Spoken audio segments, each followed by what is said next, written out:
Your friends are scrolling through short content, but you, my friend, you're here to learn. Welcome to the RAAAZ Clips.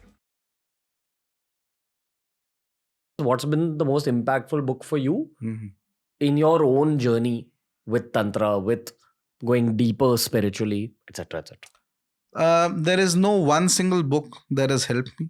But overall, if I had to pick something, then writings of Shri Aurobindo helped me a lot in understanding. You mentioned Shri Aurobindo a lot. Yeah, because that man is a super genius, spiritually, intellectually, philosophically. I admire him very deeply.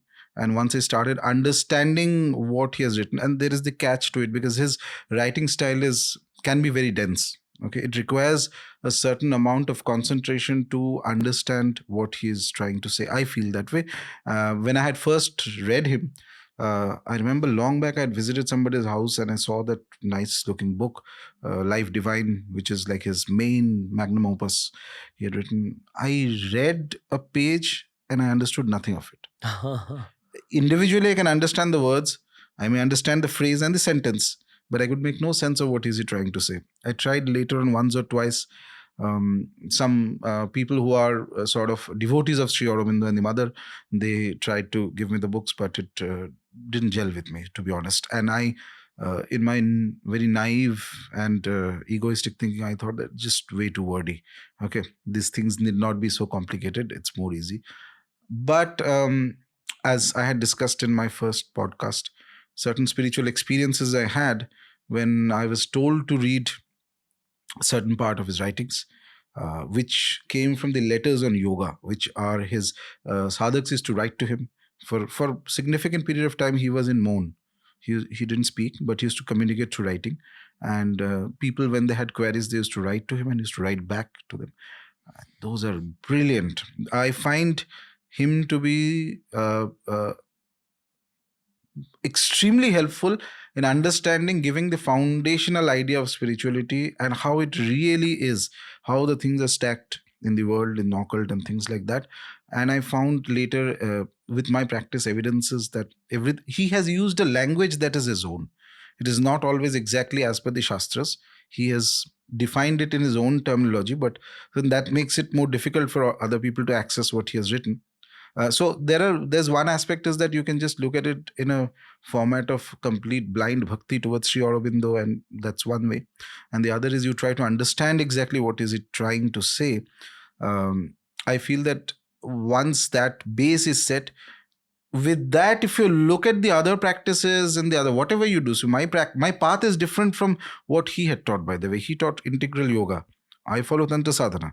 But many things in my experiences I could really figure out and understand after reading a substantial amount of his writings. Could you give us the essence of what he said? No? So he has written about many things. Okay. So like yesterday we were talking about certain zones of spirituality which is beyond nirvana. So that to the average mind that may seem like completely blasphemous. Nirvana is the thing. Okay, what is there beyond it? But there are stages beyond it. And if you are very objective and if you actually start collecting evidences from the lives of great masters, you will see that there are certain things which are similar to what is being spoken of, just that it was never written properly. Why? That's because it's very difficult to write about those things. It's beyond the spoken and the written word. It's only in Sri Aurobindo's writings that I find certain areas where he enters and defines and describes, which go into those rarest zones. Like what? Like these, like there is, so his fundamental idea is man is like a transitional animal. Okay, so is not the final form, and then there are the realms up. Of course, there are realms down. There are various types of entities and beings, etc. But there is a transformation that eventually will happen. Right now, say you have the rational mind. Okay, from this mind, if you go into complete extinction, that is. By the way, I'm just saying that I'm sort of.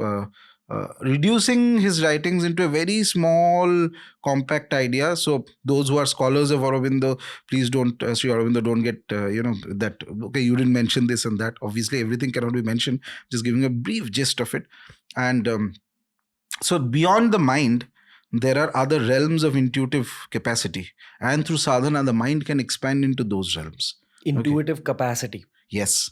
There is lot. He uses his own terminology. There are various stages: intuitive mind, illuminated mind, and other things, etc. Then there is a stage he calls the overmind, which is the realm of the gods. So it's like this: look at yourself as somebody. If your frequency is not tuned to those realms, you will not get access to those realms. Okay, your body is like imagine. I'm just giving you an example, sort of, in my way, which I understand. So say a computer has ports, okay, through different ports you connect to different services and whatever else. So your body is like that. So as you do practices, you are able to access newer realms. These higher realms, say intuitive mind and the other realms of the mind, if you reach there, then only you will see those things as existent. If you don't, they don't exist for you. Okay, and so there is a realm finally where there's the realm of the gods, and then there is other higher, even higher. There's a very how would I put it? An integrated realm at the beyond. So his point was that nirvana is one route. After your rational mind, you can completely go into the nirvana and extinguish yourself. So his idea was that Buddhism, etc., does that, extinguish. Or you can say that no, I don't want to extinguish myself. I want to transform the mind. Get the mind of the gods, get the higher mind, get the intuitive mind, get the other mind through sadhana. Okay, and he used to say that this was the original Vedic sadhana. So, according to Buddhism, the path is you reach nirvana and extinguish yourself, which I am assuming means that you escape the cycle of birth and death. In a way, because they also fundamentally believe Buddhism that there is no Atma. Okay, there is the concept of soul is not there. Anatma, it is said. So basically, there is no essence to you. What are you exactly? So if you say an average conversation in a Hindu way, if you speak, so what are you? I am the Atma. I am the Jivatma. Jiva means I am the body, and there is an Atma inside. Okay, but they are saying that there is no Atma inside. There's nothing. There is no fundamental essence of what you are. You are just a collection of karmic events that have brought together the body, your mind, and things like that. It's like coagulate. There's the karmas are flowing like water, and suddenly they coagulate together, and there's a mass formed. And this formation is based on various factors, but karmic, more or less. And then you go about your life and things like that, and you can be born anything, human, animal, insect, this, that, etc. Like this, you go about, and perhaps at the end, the final reality is that there is nothing. There's shunya. As in you reach nirvana and then it's done. And this, what I told you, is very simplified version. Again, I mention this always. That's because scholars will, I interact with scholars also. And obviously in that one sentence, they'll find, no, it's like this and this. All that is true. I enjoy that. But just for a very brief overview. So there is the shunya. But there is one interesting thing I recall. Once I was reading an interview of the Dalai Lama. Not that I follow him very much, but that interview a few years ago. Somebody was telling him, speaking about the mind and certain Upanishadic statements there. And the Dalai Lama, he was saying that, so if the truth is fully transcendental, then what is the use? I can't understand it.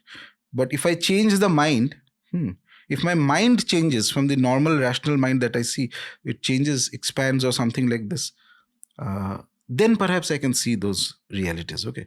Something like this he was saying. And I found it very interesting because this is also, in a very short manner, what Shri Aurobindo has been trying to tell. And Shri Aurobindo mentions, by the way, that he got the idea of these things when he was in jail. So at one point, Shri Aurobindo was the most feared revolutionary in India. Okay, there was a group of revolutionaries called the Anushilan Shamiti. They used to do exercises, plus they were revolutionaries, and he used to guide them, and he was a leader. And the British were very keen to get him into jail, okay, so that he doesn't get involved in these things, etc. So they put him into solitary confinement, complete, which is the worst possible form of jail. Okay, and I guess there must have been tortures and all that, etc. So he takes the Gita inside. That's the only text, and keeps reading them. Obviously, initially, there is a stage of depression, you call it, or heartbreak, or things like that, a negative state. Eventually, and there are very beautiful descriptions of first he has an understanding, then he rejects that understanding, then he takes another understanding. I took a lot of inspiration from that. because I myself had when I started my journey, I had a certain understanding of deities, certain understanding of the path.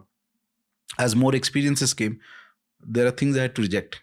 Okay. And all these things, in a way, I noted down in the book that I republished recently, Adhyatmikta. Okay.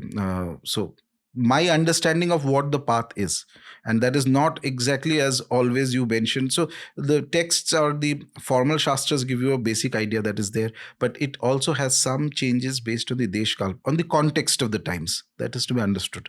So Sri Aurobindo was practicing his yoga and reading the Bhagavad Gita, and he saw Swami Vivekananda. Swami Vivekananda had already left his body by that time. Okay, he Had a vision of Swami saw a Vivekananda. vision of Swami Vivekananda, appeared before him in the jail and pointed out certain things of higher realms. Okay, beyond the mind, certain stages are there. On that basis and few other experiences later, when he came out of the jail, by that time he was in a very advanced state. So much practice he did in that state of incarceration. When he comes out, then he gives a speech. It's a very famous speech of Sri Aurobindo called the Uttarpada speech. It's brilliant. It's one of the most remarkable things I've ever read. So because he comes in and it is as if he's not speaking, it's something else is speaking through him.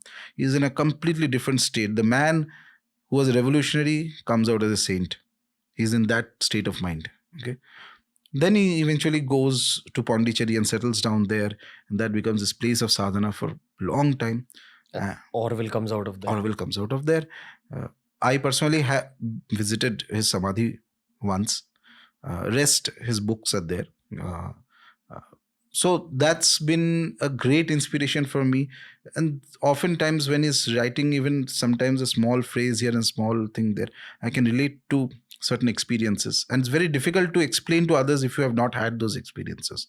So that's why I revere him very strongly. So if you enjoyed this video, make sure you check out this playlist for more videos just like this. It's TRS Clips.